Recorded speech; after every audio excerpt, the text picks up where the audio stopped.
మాటల్లేవు అద్భుతం అంతే.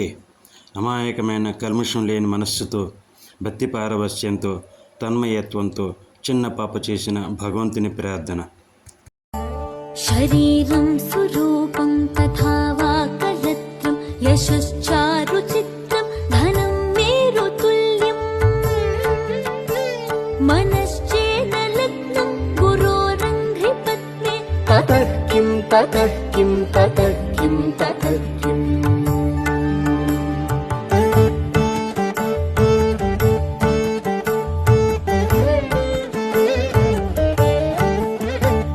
కలత్రం ధనం పుత్రపౌత్రాది సర్వం గృహం బాంధవ సర్వమేతద్ధి జాతం మనశ్చేన్న లగ్నం గురోరంఘ్రి పత్ని తతః కిం తతః కిం తతః కిం తతః కిం.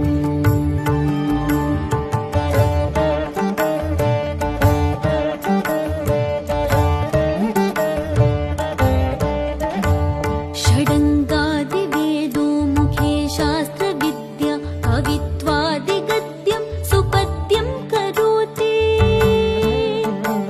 మనశ్చేన లగ్నం గురోరంఘ్రి పత్నే తతః కిం తతః కిం తతః కిం తతః కిం.